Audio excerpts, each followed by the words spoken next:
So I'm not sure there's anything really super specific that I want to adjust about what you're doing and working through this drill. You identified it as a weakness, and the manner in which you're going about fixing it all looks good. I think it was just kind of lack of experience, and as you said, something that she hasn't seen a lot recently. One of the things that she is doing that you want to keep an eye on is, even though she's adding the stride and collecting, she's doing a lot of kind of butt swinging as she comes in. So you can see here, even when you stop her, at least from this camera angle, it doesn't look like she's stopping perpendicular. So like if the bar is here, instead of coming in and stopping this way, that rear is kind of swinging out. So then when she jumps over, rather than bending, she's just kind of jumping in over on a slice. So the master, Miss Linda Mecklenburg, I know would really want you to try to straighten out that turn, try to bring her in more perpendicular.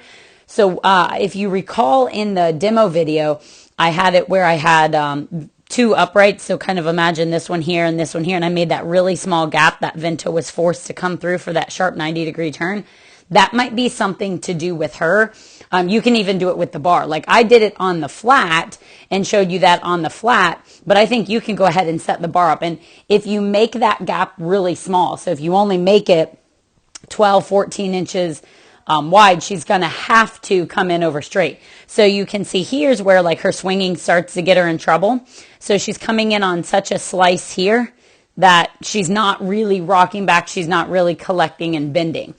So I just think I would do a little bit more work with her trying to, that one was a good one in terms of the collection, but again, you can see how that butt is whipping out. So you want to think about her coming over the bar perpendicular, her front feet landing at your back leg, and then as her front feet bend forward, her back feet take over that spot. Also watch the moving of the foot. So like right here when she came over, you turned, that gives her that opportunity to swing that butt right there. And actually she, you know, sometimes I just talk about the dogs will sometimes do it. No, she actually did do it.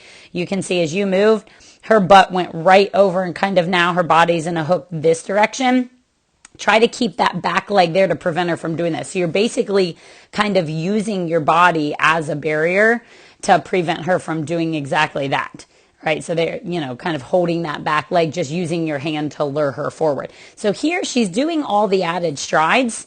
You know, she's doing 3 strides. That's exactly what I would want. I wouldn't want more, right? So you can see 1, 2, 3, but then you can see when she comes in, she's coming in very much on a slice.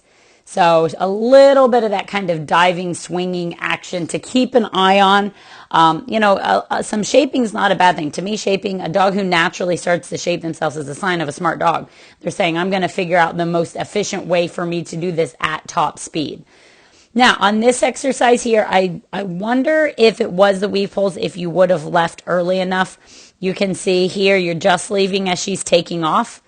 All right, and then she gives you this big kind of sassy bark when she lands right here because of that late push to the jump, there to the barrel. So I actually think the barrel's a great way to start this. I was really jealous of that idea. I actually was thinking too much about, okay, making it a reason to be up there and pushing out to the weave poles, but the barrel was excellent. I just want to see her not have to sass you. It leads me to believe that she got a little bit of late information. There's that diving in again. So anyways, the main thing that I would say is put another upright right here, or like a really small bar, so that she has to come in straight and work more on the bend. So in summary, the collection is looking good. The bending, not so much. She's not wanting to bend. And it could be just this direction because we're only doing turns to the left. I know she has a preference left versus right. I just can't remember which one it is. So you might find that if you switch over to turns to the right, her bending skills are much better. So something to keep an eye on. Certainly something I'd love to see a video of with that really small gap trying to force her perpendicular over the bar.